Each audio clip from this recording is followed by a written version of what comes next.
It's almost like the Apple engineers are locked away like the scientists in Independence Day. If you remember Brent Spiner's character, the crazy professor down there working on the spaceship that hasn't been allowed outside in 25 years when they show up at Area 51, that's the Apple engineers. They've been locked in that room. They've never seen an Android device. They certainly haven't been allowed to use one or be out in the general population where they may have been able to glance at one. And one day they come down, Tim Cook comes to visit, once every couple months, and says, you know what, people are really clamoring for an always-on display. And having never seen a traditional always-on display before, the Apple engineers are scratching their heads going, why would you want your display to be on all the time? It's like, all right, fine, we'll start working on it. And they spend years and years trying to come up with it. And finally, the OLED technology gets to a point where the newer panels can bring it down to 1 frame per second to conserve battery. They release it and say, well, here you go. And we're all like, what the heck is going on? So this is what it looks like. The camera is actually, now that's pretty true to life image of what I see on there. It is dim. When you get to darker environments, it doesn't really adjust itself at all. This is what you get, kind of, whether it's a bright environment or a dark environment, from what I could see so far. There are things that I like better than a traditional always-on display like you have on the Fold 4 here, and there are things that I think are worse than a traditional always-on display. I think Apple really could have knocked it out of the park, and maybe with some adjustments they can, and it seems to be that people either really love it or they really hate it. I don't think I was asking for my entire display to be on the entire time, and the entire lock screen to be on, because to me, it could get a little distracting. If they had done it where it was the rest of the screen was black, you wouldn't have your background image in there at all, but it maintained this piece of information, the top, the way they did the clock, the way they do the widgets, and then instead of the full messages being at the bottom of the display with the always-on display, having it be some very Apple icons for messages for Instagram, for Twitter, I think that would have been awesome, because with what they add with the widget information and how big and bright and bold the rest of the display is, I think that would have been great. With always-on display, I want, oh, there you go, so you kind of brighten up. I want at-a-glance information. I don't want to sit there and read stuff. So when they have the notifications here at the bottom on the always-on display, and there's a text message that I don't particularly want to get to right now, it just sits there. And it's very distracting, because then you get the Rolodex going with different notifications, like, well, which one is that one? Which one is buried? Which one is the top one? Which apps do I have notifications from?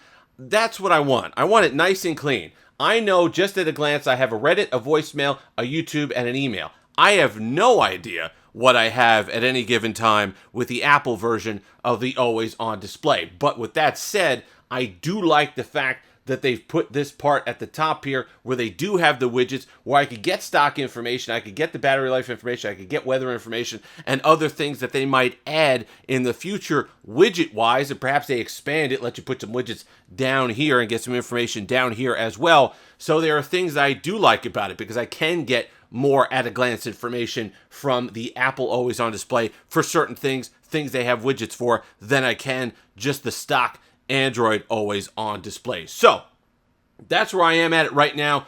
I don't mind the picture in the background. It's kind of, it's kind of cute. We got Xavier here, our cat, in the background of this one. Whatever you have, it kind of gives a cool glow, depending if you've matched up your colors with your lock screen and your always-on display clock and all the rest of it. That's fine. I don't have an issue with that. I just think they need to clean it up. So even if you don't want to do dark for the rest of the display and you want to leave the wallpaper here, that's fine. Don't have the notifications just come through and I'm reading them or not reading them, and I don't know how many I have or what it is. I know Gary said that at one point he had said that he just put the numbers there for the notification just to know what he has. Maybe there's a way to do that, and I could just have that, and it gives it more of a clean experience down here at the bottom. But right now, if you just have it on full notifications where you could see them, it just piles them up on the bottom, even on the always-on display. I would rather little icons across like Android does, where you get an experience, you get kind of an idea. Oh, okay, well, that's a notification from YouTube. I could just leave that for a minute. That's a text message. I could leave that for a minute. That's a voicemail. I might need to get to that right now. That's kind of the information that I want from an always-on display. So Apple waited a long time. They came out with technology that is more impressive than a regular always-on display, but that doesn't always mean that's necessarily something that you'd want over and always on display. The wallpaper stuff is I wouldn't say divisive, because that's kind of overstating it a little bit, but it is something that people either love to have on all the time or they hate. I think it is technically impressive to be able to get the entire display, the entire lock screen on all the time. I just think that they could do more with it. I think they have more potential here than we do with regular Android always on displays. I think, yeah, the potential's there to really do something special with notifications, with widgets, with the information that you're able to get while your display is locked and technically in a power saving mode. I haven't noticed any huge battery drain. Of course, we're going to go over more of that later, or rather tomorrow, when I go kind of my 48-hour impression of the device. And we're going to have plenty to say about the dynamic island as well. It's interesting. It's going to take some getting used to. There is some shock value there in that it's not exactly what we're used to. It's not the norm. So maybe it does take a bit of adjustment there on our part using it. But at the same time, I do see where this could have been an absolute home run by giving this much information at the top of the always on display if they just cleaned up notifications a little bit and maybe add a little bit more contrast, or a way to do that between your lock screen, wallpaper. If it just, I'm not dim it a little bit more. I don't know what they could do, but they could clean this up a little bit with notifications and give more information than you'd get even on Android. So we waited a while for an always on display. This is their version of it. Let me know what you think below in the comment section. Do you like it? Do you like having your whole lock screen up there? Do you like having the Rolodex of notifications and messages come through? To me, it's distracting. I look over and I see messages there and I was like, well, should I read these? Should I delete these out? Should I whatever? It's not like the Android equivalent where I could just ignore it for a bit and just know that it's there. If you've made it this far, like, comment, subscribe, all that fun stuff. Until next time, have that Steve-licious day.